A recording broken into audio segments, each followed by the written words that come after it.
다음은 좀 마지막 주제가 될 것 같은데요. 우리 기업들에 관한 얘기가 좀 실려 있습니다. 전기차 패권을 잡기 위해 LG, SK 전쟁을 멈췄다. 그동안 엄청난 전쟁을 치렀다는 거죠. 배터리 분쟁입니다. 2년 만에 극적 타결. LG가 SK에서 합의금 2조 원 받기로 요걸로 합의한 겁니다.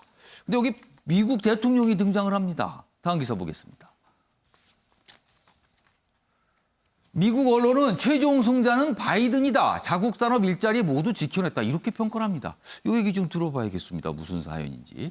유교 의원님, 좀 내용이 좀 모르시는 분은 낯설 수도 있어요. 이게 어떻게 된 얘기입니까? 예, LG가 LG화학에서 배터리 생산 먼저 시작을 했습니다. 예. 그리고 미국 시장에 그걸 팔아서 미국 내에서 시장 점유율이 한 25% 정도 됩니다.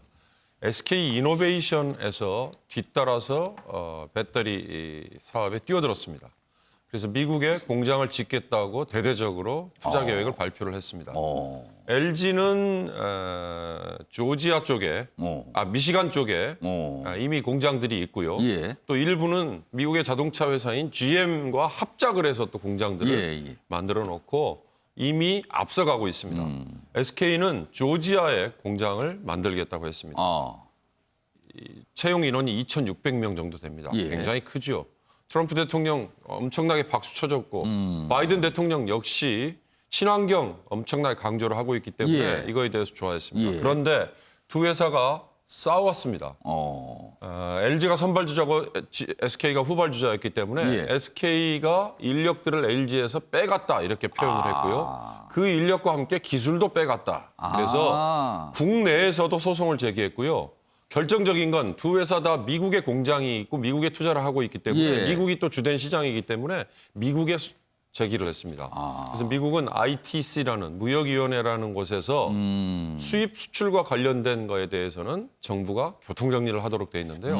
지난 2월에 ITC가 SK가 불리하게 SK가 앞으로 10년 이후부터는 미국 내에서 사업을 못하도록 왜냐?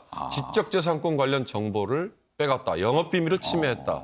그래서 SK가 사실상 패하는 지경까지 갔거든요. LG 손을 들어준 거네요. 그렇습니다. 예. 그런데 그게 60일 넘어서는 60일 이내, 60일 이후부터는 효력이 발생하도록 돼 있는데요.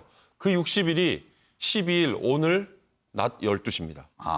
우리 시간으로요. 그럼 SK로서는 그게 지나가면 되게 힘들어지는 상황이 되는 거네요. SK는 그게 지나가면 지난 ICT가 내린 결정이 발효가 되는 셈입니다. 그렇게 되면 미국에 투자하기로 한 거 다 중단해야 되고 2,600명 고용하기로 한 거 접어야 되거든요. 그런데 바이든 대통령이 나옵니까? ITC의 행정명령에 대해서 거부권을 행사할 수 있습니다. 미국 내 경제에 치명적인 침해가 생길 경우에 근데 바이든 대통령이 거부권을 행사하기가 난감한 이유가 지적재산권 침해에 관해서는 중국을 상대로 바이든 대통령이 강하게 공격을 했거든요. 근데 그걸 SK를 옹호해 주기가 애매해지죠.